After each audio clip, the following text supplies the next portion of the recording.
Ketika ada klaim Pak Pendeta Esra Soru melibas Kainama dihancurkan, bahkan saudara Muslim juga bilang Kainama memalukan umat Islam. Ada beberapa yang kirim. Kalau diam saja ya tidak usah debat gitu. Loh, strategi saya itu. Kalau Anda tidak mau ya Anda yang debat gitu. Nggak jadi masalah kan? Gitu kan? Saya tidak pernah membawa-bawa aksesoris Islam dalam hal ini. Ya kan? Pemirsa muslimin wal muslimah rahimakumullah, ayo tolong bedakan kita sama orang Kristen pemakan babi yuk. Yuk, beda yuk. Jangan mau sama yuk. Kita pakai otak yuk. Yuk. Mau. Ayo. Yuk. Jangan tiba-tiba memalukan Islam.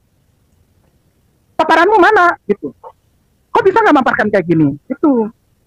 Yuk kita pakai ini yuk. Jangan kosong nih. Kalau diginin bunyi. Klak. Kosong. Jangan mau. Sama kayak orang Kristen. Maunya menjatuhkan orang. Enggak, kita beda. Muslimin wal muslimah rahimakumullah. Kita orang-orang yang akal. Al-Quran bilang, kalau orang berislam itu akal. Artinya akal. Pengetahuan.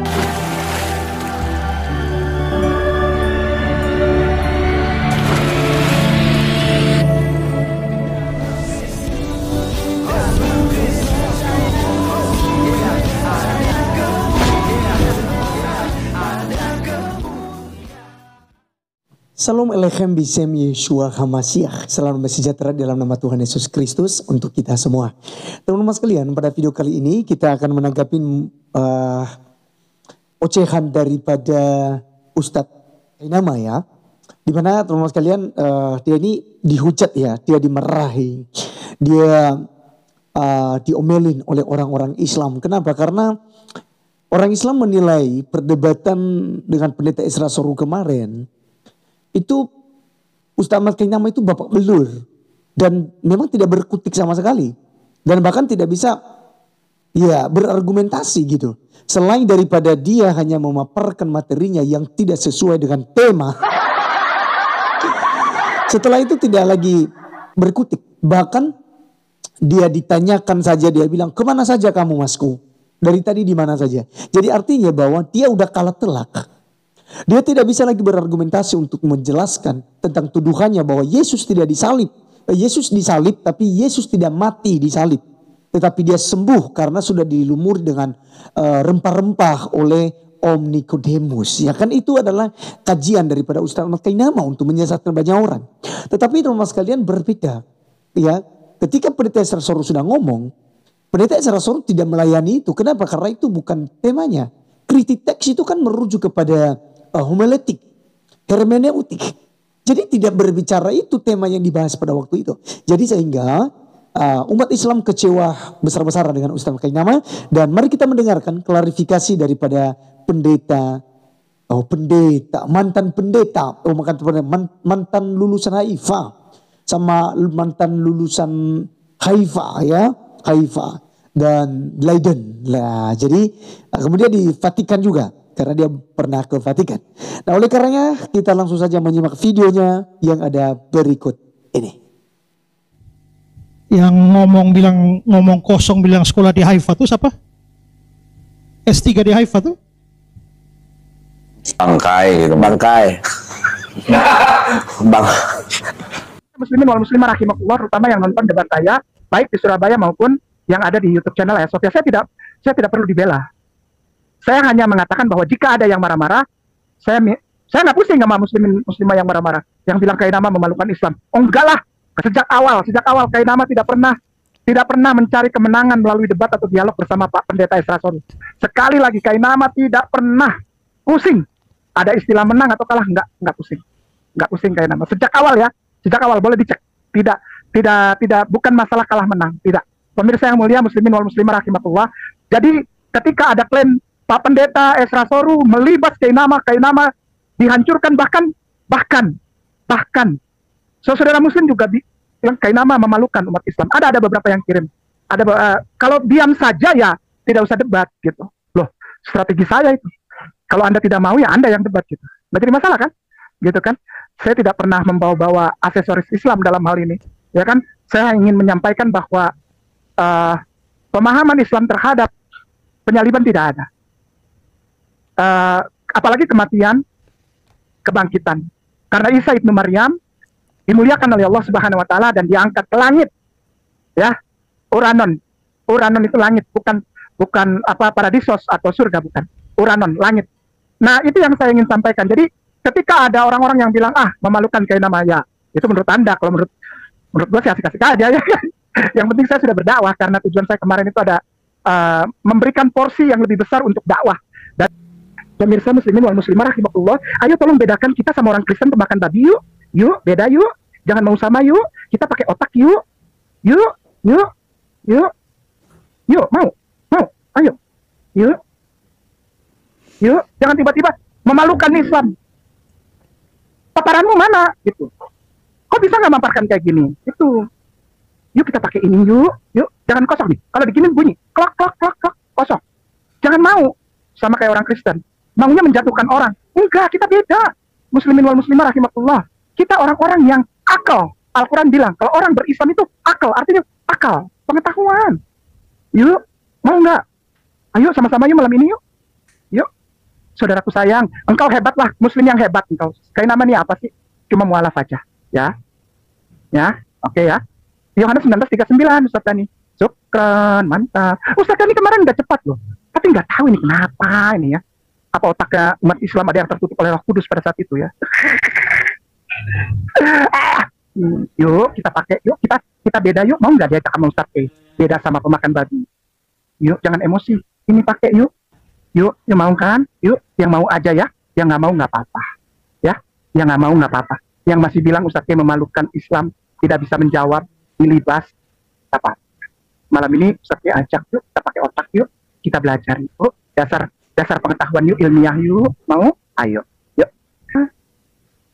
Kalau kamu mau nonton yang preman-preman pendebat, jangan panggil kayak nama.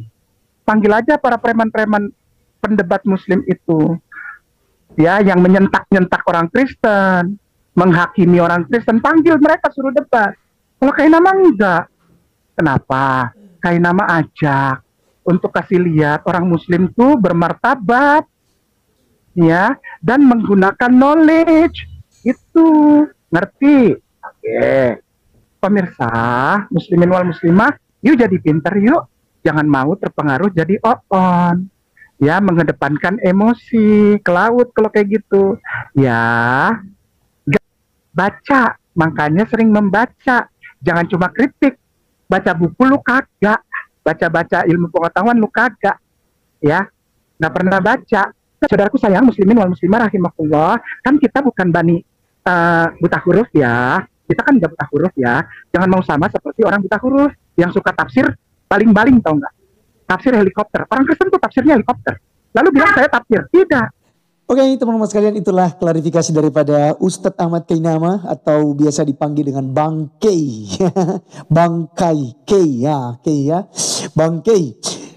Di mana teman-teman sekalian, seperti yang tadi ya. Dia itu ya mencoba untuk menenangkan umat Islam yang kemudian mada, dan katanya mari yang mau. Mari kita mengedepankan otak ya, mengedepankan logika. Jangan seperti orang-orang Kristen yang makan daging babi, ya kan gitu. Karena ya ternyata babi haram bagi mereka, tapi mereka makan seperti ikan lele, daging onta, dan juga kencing onta, itu halal bagi mereka. Tapi daging babi diharamkan, padahal itu paling enak ya. Tapi tidak apa-apa teman sekalian, kita makan daging babi, tapi mereka minum kencing onta ya. Saya tidak tahu kalau Ustaz Makanyama ini sudah pernah minum itu, ya kan? Karena itu halal. Nah, sementara daging onta saja dalam Alkitab itu haram. Nah teman-teman sekalian, di sinilah kita melihat bahwa kualitas Ustadz Ahmad Kainama itu tidak ada sama sekali. Kalau dia bicara selama ini data valid, ini secara akademis, ini secara ilmiah. Kita dia membahas tentang Yesus, menjelek-jelekkan tentang Tuhan Yesus Kristus, bahwa Yesus menikah, berpoligami, bahkan Yesus punya anak, bahkan istri-istri Yesus itu belum tumbuh buah dadanya, dan masih banyak lagi ya hujatan-hujatan yang disampaikannya. Bahkan dia bilang Roh Kudus itu bersetubuh dengan Maria, lalu lahirlah Yesus dan diangkat menjadi Tuhan oleh orang-orang Kristen di tahun 325 Masehi. Jadi teman-teman sekalian, inilah otak kotor sebenarnya. Jadi lebih daripada ya yang makan daging babi. Yang makan daging babi justru baik-baik saja ya. Seperti kita kali ini teman-teman sekalian, kita menanggapi, kita mereaction videonya, dan apologet Kristen yang lain gitu.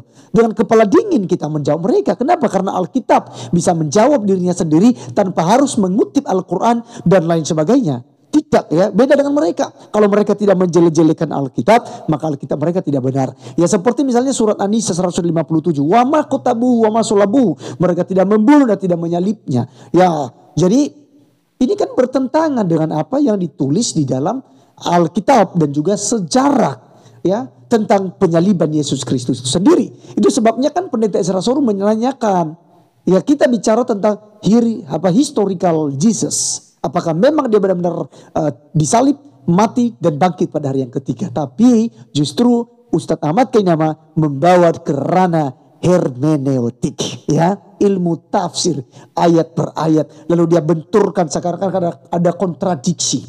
Teman-teman sekalian, orang Kristen tidak kaget dengan hal itu. Karena Injil sinoptik itu seakan-akan kontradiksi, tapi sebenarnya saling melengkapi. Karena Injil Matius menuliskan dari sisi sudut pandangnya, Injil Markus menuliskan dari sudut pandangnya, dan Injil Lukas menuliskan dari sudut pandangnya yang tentu saja berbeda, tetapi tujuannya sama. Yang mereka tuliskan adalah tentang satu sosok, sesuatu pribadi yang agung, yang kudus, yaitu Yesus Kristus. Yang satu lihat dari sisi kanan, yang satu lihat dari sisi kiri, yang satu lihat daripada sisi belakang, yang satu lihat dari sisi depan dan lain sebagainya. Dan itu mereka sama-sama menjelaskan tentang pribadi Injil itu, yaitu Tuhan Yesus Kristus. Jadi bagaimanapun penyesatan-penyesatan dilakukan oleh umat Islam, para ustadz, para kiai, para orang yang katanya udah doktor, profesor, tapi sebenarnya mereka adalah penghujat-penghujat besar. Oleh karenanya teman-teman sekalian, ya tetap kuat dalam iman kita. Jangan tinggalkan Yesus. Karena hanya Yesus Kristuslah yang bisa membawa Anda ke dalam kerajaan surga. Sekian video kali ini, saya Arif Gulung undur diri. Sampai ketemu di video berikutnya. Tuhan Yesus memberkati kita. Shalom.